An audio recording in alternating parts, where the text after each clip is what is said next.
Teheran. Kematian Mahsa Amini usia 22, wanita muda Kurdi Iran, setelah ditangkap polisi moral di Teheran atas tuduhan berjilbab secara tidak benar telah mengundang kemarahan publik. Para saksi mata dan kerabat menuduh petugas polisi moral memukuli Amini. Dia kemudian jatuh pingsan dan dibawa ke rumah sakit dalam keadaan koma. Pada tanggal 16 September 3 hari kemudian, Amini meninggal. Pihak berwenang Iran mengeklaim Amini mengalami serangan jantung yang fatal. Namun, keluarganya mengatakan dia sangat sehat. Insiden mengejutkan itu kembali menyoroti aturan jilbab di negara para ayatollah tersebut. Sejarah wajib jilbab. Aturan wajib berjilbab di tempat umum bagi setiap perempuan apapun kepercayaan dan kebangsaannya dibuat setelah Revolusi Islam 1979. Revolusi itu dipimpin almarhum Ayatollah Ruhollah Musafi Khomeini yang menumbangkan rezim Shah Muhammad Reza Pahlavi yang kala itu pro-Barat. Aturan wajib berjilbab bagi perempuan di Iran, menurut pemerintah, mengacu pada dalil-dalil Al-Quran dan hadis Nabi Muhammad Sallallahu Alaihi Wasallam meskipun ada beberapa tafsir yang berbeda dari para ulama tentang batasan aurat perempuan yang wajib ditutupi. Aturan wajib berjilbab di Iran ditegakkan oleh polisi moral, yang berkeliaran di jalan-jalan dengan mobil van untuk menahan orang-orang yang melanggar aturan tersebut.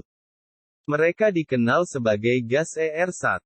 Terlepas dari ancaman penangkapan dan penahanan, banyak wanita Iran secara aktif menentang jilbab yang super ketat.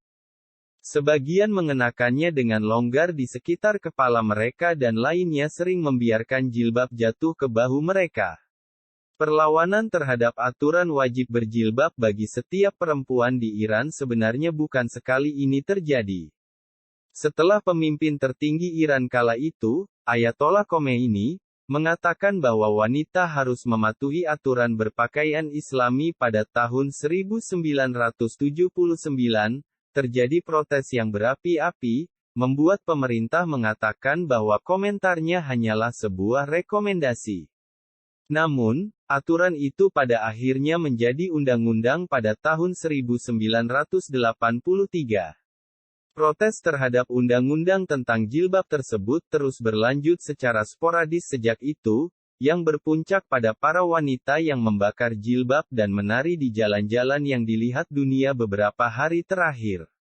Sebelum revolusi, ketika Iran diperintah oleh seorang raja sekuler Muhammad Reza Pahlavi, banyak wanita Iran yang aktif mengenakan jilbab. Mereka melakukannya karena berbagai alasan, baik itu karena tradisi, identitas, ekspresi keagamaan, atau tekanan keluarga.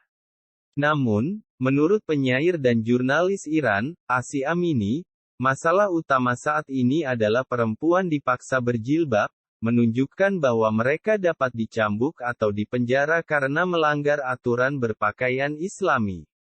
Sayangnya, ini membuat banyak orang membencinya, katanya kepada Euronews Culture, Senin tanggal 26 September tahun 2022. Perempuan mengalami begitu banyak penindasan. Mereka tidak tahan dengan dominasi ini dan menginginkan hak mereka. Polisi mengatakan mereka ada di sana untuk memberi nasihat, imbu Amini. Tetapi, kenyataannya, setiap hari, di semua kota di Iran, mereka mengendalikan tubuh wanita, pakaian mereka, semuanya. Jilbab adalah simbol penindasan ini, papar jurnalis tersebut. Asi Amini, yang juga pernah ditangkap oleh polisi moral, mengatakan demonstrasi yang saat ini mengguncang Iran lebih dari sekadar aturan berpakaian. Tuntutan orang tidak terbatas pada jilbab, katanya.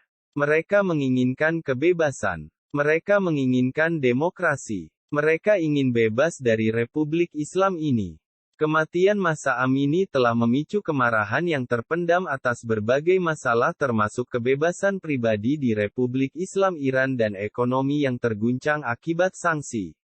Para perempuan telah melepas jilbab mereka selama beberapa hari protes, dengan beberapa di antaranya bahkan memotong rambut mereka di depan umum. Menurut salah satu aktivis Iran, yang tidak ingin disebutkan namanya, Masalah lain dengan kebijakan jilbab saat ini adalah tidak menghormati berbagai bentuk pakaian yang dikenakan oleh berbagai kelompok etnis dan agama di Iran. Sebaliknya, pemerintah mencoba mempromosikan jilbab hitam, selembar kain besar, yang hanya memperlihatkan wajah. Pemerintah Islam bahkan tidak menyetujui jenis jilbab dan pakaian tradisional lainnya di kelompok etnis lain, katanya. Mereka bahkan menindas orang-orang yang benar-benar menjalankan agama mereka, papar Amini. Iran adalah masyarakat yang sangat campuran, terdiri dari Persia, Kurdi, Azerbaijan, Lurs, Gilakis, Arab, Balochi, dan Turkmenistan. Masing-masing memiliki pakaian tradisionalnya sendiri dan mengenakan jilbab dengan cara yang berbeda, berganti warna, pola dan gaya. Namun, Asi Amini dengan cepat menunjukkan bahwa jilbab di Iran bukan masalah budaya. Setiap kali kita berbicara tentang aturan berpakaian wanita dan hak-hak mereka di Iran, pemerintah selalu menjawab bahwa ini adalah budaya Iran, katanya. Ini bukan budaya, ini kekuatan. Kita perlu bicara tentang hukuman, berapa banyak perempuan yang ditangkap hanya karena pakaiannya, bukan karena budayanya, katanya. Seperti Asi Amini, aktivis Iran yang tidak disebutkan namanya menunjukkan sifat jilbab yang menindas dan tidak disengaja di Iran, dengan mengeklaim bahwa itu kontraproduktif. Sebagai manusia, setiap kali Anda dipaksa melakukan sesuatu, Anda selalu ingin menolaknya, kata mereka. Itu adalah sifat manusia. Itu, jilbab, telah dipaksakan pada kami selama bertahun-tahun sehingga kami tidak tahu siapa yang memakainya karena pilihan mereka atau karena mereka terpaksa. Melihat ke masa depan, mereka mengatakan bahwa mereka berusaha untuk berharap. Sangat sulit untuk membicarakan hijab saat ini, kata mereka. Ini terlihat seperti salah satu pemberontakan feminis terbesar yang telah terjadi di Iran sejak revolusi. Baik pria maupun wanita turun ke jalan bersama-sama untuk memperjuangkan